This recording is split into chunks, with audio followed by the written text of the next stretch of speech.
In his presentations on social-emotional learning, John Irwin takes into account teachers' concerns about adding another component to an already crowded curriculum. In this video, Mr. Irwin presents a number of ways that SEL can easily be incorporated into the teaching of any subject from language arts to sciences. And now, Mr. Irwin. Okay, let's move ahead. Here's some of those resources I talked about. They're in your PowerPoint. Good websites to find about people who've overcome various things. The first one is about learning disabilities. DarrenKagan.com is just about people who've overcome difficulties. Real mental health, people who've overcome mental health issues. For high school kids, this Beating the Odds, it's actually, the reading level is about 8th grade, so it could be middle school. A Teen Guide to 75 Superstars Who Overcame Adversity, and then there's the What If books. And also, inspiring quotations. I've got a list of a bunch of inspiring quotations. I'm not against inspiring quotations. I just think relying simply on those is not enough. But one of my favorites, perseverance, Winston Churchill. Never, never, never, never give up, Those kinds of things, having them on the walls and that kind of stuff is inspiring to kids. Okay, moving right along. Now, this next part is about the 5 basic needs. We learned about them in the last time I was here in the classroom of choice in order to figure out how can we inspire kids, how can we get them engaged, and how can we make the classroom a needs-satisfying place. Now, if you teach the needs to the kids, you can do a lot of stuff with them. If you remember, we're not going to do the same activities. I'm going to kind of explain this part because you've already experienced this. But remember, the purpose of all human behavior, according to choice theory, is to fulfill one of these 5 basic needs.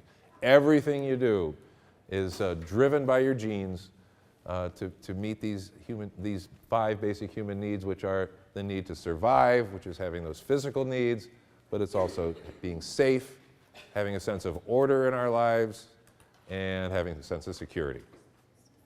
Physical security, emotional security, and financial security. Love and belonging, the need for relationships, connectedness, and acceptance. Everything we do is to achieve one of these, or a sense of competence, the need for power, which is competence, achievement, learning, being recognized, and having a voice. Freedom, the sense of independence, novelty, creativity, and autonomy, and fun, laughter, play, and pleasure. Everything that we do is driven by those needs. So the way I teach it to kids is I just explain them to the kids. Now, that 1st grade, that multi-age classroom I talked about, they teach a need a day. They don't want to teach all 5 needs at one time. It's just, their brains explode after one. So they teach one need, have the kids go home and bring in some pictures or photographs or little items from home that help them meet, that they use to meet their needs. They develop a little like scrapbook. This is my love and belonging need. Here are the people in my life. They photographs of their family, pictures of their dog, or drawings of their family, or drawings of their dog, and maybe little words in there, things that might, soccer team and stuff. That's how I meet my need for love and belonging. So they do that for each of their needs. Another thing you can do is teach the kids the needs and do the needs circle that we did before. We filled out all the people, places, and things that you use to meet your love and belonging need. Fill it out. All the people, places, and things in your power that help you meet your power need. And they list those things. Then we do the inner outer circle, where they share their needs satisfying things in their lives. Maybe have a class meeting about it. And anyway, some other things. So teaching the needs helps kids understand the purpose of all their behavior, the source of all their motivation. Enables them to evaluate their behavior based on, is it effective? Is it helping me meet my needs? It also helps them align their behavior in terms of respect and responsibility. There's basically 2 ways of meeting our needs, responsibly and irresponsibly. But they're all attempts at meeting our needs. The need for power in the classroom can easily be met by a student learning. That's power. Demonstrating their learning. Teaching others. Tutoring. That need for power, if it's not met in the classroom, can be really ugly. Acting out, calling names, being mean, bullying, vandalism. I'm important. I'm having an impact on the world. either positively or negatively. So it helps them align their behavior with character traits, and it helps them understand others' behaviors. When kids understand others, it leads to tolerance. I may not agree with what you're doing, but at least I can tolerate you, because I know you're doing it because you're driven by the need for power, maybe. Tolerance leads to acceptance. Acceptance can lead to empathy. Empathy can lead to compassion, and eventually we can get to really appreciating the diversity, celebrating it, and a sense of we can work together here, be positively interdependent. So you can have the kids complete a graphic organizer like the need circle, and if you want one, anything that you want, email me, and I think that my email address is in the back of the packet, and I'll send it to you. I'll be glad to send it to you. Any parts of the PowerPoint presentation and so forth I can send too. Then we do that outside circle where have the kids count off by twos, get the ones in a circle facing each other, have them turn around, get the twos facing the ones, and then they share. How do you meet your love and belonging need? And they share a little bit, and then you have the outer circle, move one or two people to the right and do it again with a power need, and they share it and they're talking about it. And then you can teach the terms effective and responsible. Effective behavior is behavior that meets a need. Responsible behavior is a behavior that meets a need and doesn't deprive somebody else of meeting their needs. Really simple way. You can have a class meeting because all the people, places, things in our world that help us meet our needs we call part of our quality world. Have conversation about that. And then one thing that a lot of teachers like to do is have their kids create a quality world collage. They just get a big piece of chart paper, hundreds of magazines and photographs, and the kids put pictures and words and drawings and photographs in their collage that represent the ways that they meet their needs, and they put them on the wall, or they might do a report out on them. In some schools they have Kid of the Week, and every kid in the classroom gets to be Kid of the Week, and on the Kid of the Week's week, 5 minutes of each day is dedicated to that kid talking about how he meets one of his needs in the classroom. And at the end of the week, he teaches the class something which is helping him meet his power need. And that collage could be something that could be integrated into the Kid of the Week thing, or it could just be something you do. Okay. There's the need circle. All right, now I'm not going to ask you to do marbles this time. Here's your task. I want you to think of ways you could integrate teaching these 5 basic needs into the classroom, into academics, like speaking, listening, reading, writing, history, art, music, technology. Anytime you can think of a way of integrating the concept of the 5 basic needs into the curriculum. You got sticky notes on your desk? Write down the idea on a sticky note and slap it on one of the big pieces of chart paper that you have at your tables. The marble thing is every time you have an idea, you put it in a cup, and you can hear the cups popping all over the room. But carrying 1,000 marbles down to Louisville was just not in the cards. So we're just going to go with the sticky notes. So here's an example. Well, I already gave you one. You might have kids read a story and talk about how the characters in the story were trying to fulfill what needs. So that would be a curriculum connection. Or you might have the kids write a paragraph about each of their needs. That would be another thing. In music, what's a song that would represent love and belonging? So all human behavior is driven by these needs, and these are genetic instructions. So how could we take that and connect it to the content? On your mark, getting kids to do what they already have to do anyway, but in a more integrated way with social emotional learning. So on your mark, get set, go, brainstorm.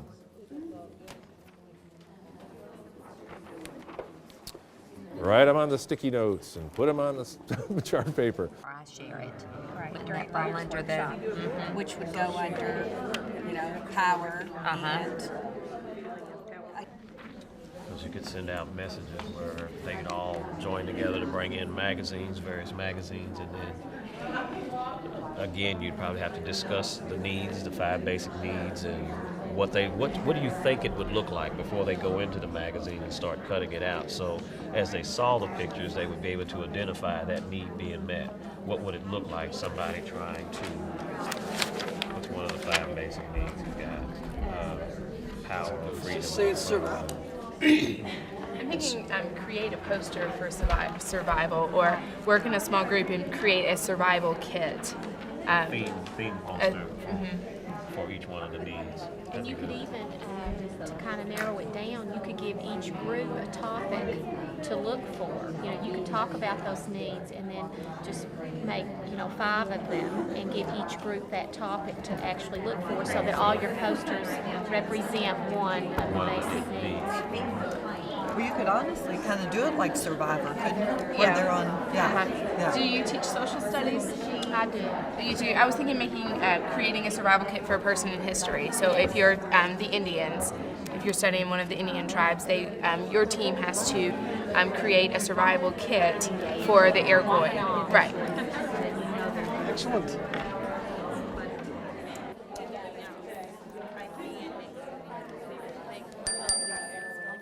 Okay, count your sticky notes. Count your sticky notes.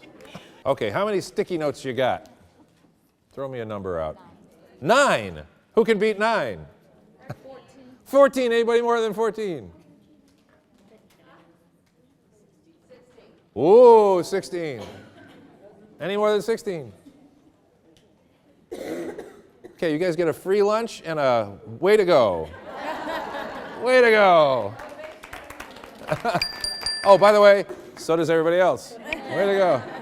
But you get that intrinsic joy of knowing that you had more stickers than anybody else, so you can feel good about yourselves. No, but it's not hard. It's not hard to integrate this stuff into what we already do.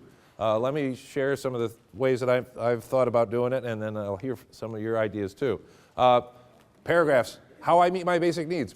Paragraph a piece, or older kids could do a whole essay on the people, activities, places in their lives that they use to meet their needs. Meanwhile, they can do an oral report on it, or listening practice. You could have the kids actually listen to each other, take notes, or write a little report on somebody else's way they meet their basic needs. Do a Venn diagram. My best friend and I, how we're similar, how we're different in the way we meet our basic needs. Literary analysis, we've talked about that. Historical analysis, same way. You could look at an individual in history and say, what was driving his behavior? Genghis Khan, what was that all about? Power. Maybe economic survival is always in there too. Look at 2 nations. In let's say World War II, what was driving Nazi Germany besides economic conditions? What was the basic need driving Hitler? Power. Okay, what was driving the United States besides economic? Freedom and love and allies, love and belonging. So you could look at any conflict in history and say, what was the driving motivator behind that nation? What was the driving behavior behind the other? Sometimes it's the same, maybe 2 power countries coming together, Britain and Spain, both wanting power. Okay, science, these are genetic instructions. You can look at other animal species genetic instructions. Ours are very, very general, but like the praying mantis, female praying mantis, why does she have genetic instructions to bite the head off the male? Because she's smart. So she doesn't have to sit through football games on Sunday afternoons. No, see, they're not so bad, are they?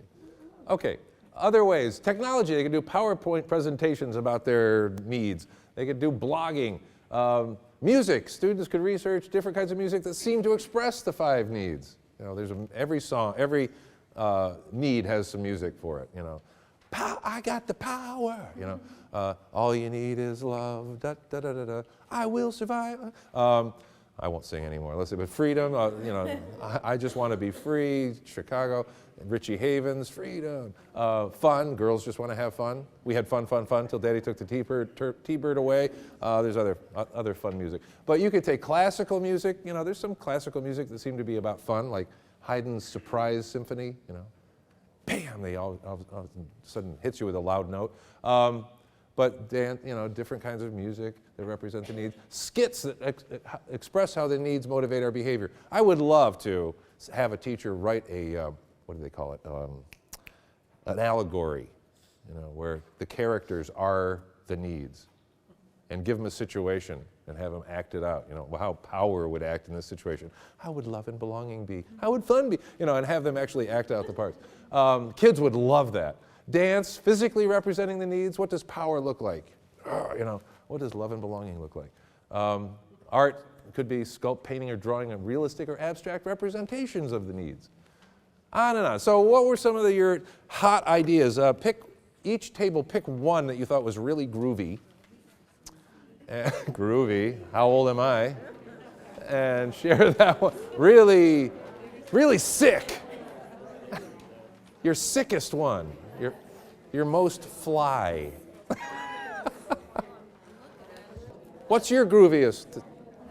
We said morning meeting to integrate it into our morning meeting. Awesome place to integrate it, right into the morning meeting. Awesome. Okay. We said using the job cameras or bulletin boards to share work, and that gives kids a feeling of power and satisfaction, and also some belonging. It can satisfy a lot of them. Use those things in various ways too. Awesome. So those little, what do they call those? Flip cameras, and having them share the way, then it gives them some power. Awesome. What was one of your grooviest ones? Okay, write a letter to a classmate to develop that sense of love and belonging. Okay, so they're writing letters. Well, for survival needs, yeah, take a field trip and then discuss the items they would need to survive. Okay. And that leads to the difference between wants and needs. That's in the Michigan state curriculum. The kids have to be able to identify the difference between wants and needs. I want a video, game, but do I really need a video game in order to survive? Yes. No, you don't. Okay, another groovy one. One thing we talked about is giving the kids real models of how it's going to look in a lesson. And what we talked about was, for example, today in math, we want to make each other, we want to honor each other's power, and we want to make each other feel competent when we're working in our group. And talk to them about what's it going to look like, sound like with your partners if you're helping each other feel competent. To give them the language so that they can actually practice it within math. Awesome. Perfect. So there's the social skills and some emotional skills right there. Learning to feel a little empathy so that we can all feel successful and have a little power. And what does it sound like, and what does it look like, and what does it not sound like? Oh, that was a stupid answer. And great, awesome. Giving them some clear expectations and teaching them what power looks like and sounds like. Excellent. Now, some of the examples you're given are ways that make the classroom a need-satisfying place, which is awesome. And some of them are actually teaching them about the needs too. What's in it for kids? Why would kids be interested in learning about their 5 basic needs? And they love it. From my experience, kids love to learn about these things. Why? Maybe they understand their behaviors. I'm sorry? Start to understand their own behaviors. They start to understand their own behavior. That's part of it. Yep, that's a big part of it. The more you learn about it, the more you realize how to meet those needs. The better you know about what's driving you, the more happy you can be. All human beings want is to be happy. And learning what happiness means is very important. And being balanced in your needs in responsible ways brings true happiness. I'm constantly having the conversation with young people about the difference between pleasure and happiness. Pleasure is in the moment. Pleasure can be done in an irresponsible way. Happiness, you need to be responsible in order to be happy. Happiness is having a purpose in your life, having good relationships, being good at things, having some autonomy, and having fun. Pleasure, it can be done through drugs, violence. It feels good to hurt somebody in the moment, just in that one brief moment sometimes. It releases some kind of pressure. So momentarily it feels good. A second later it feels horrible because you just realize what you've done. But teaching the difference between pleasure, which a lot of kids are just after that pleasure all the time, and they're not, following through and achieving true happiness and peace and contentment and that kind of stuff. The other reason, I think the main reason that kids love to learn about the 5 needs is it's all about them.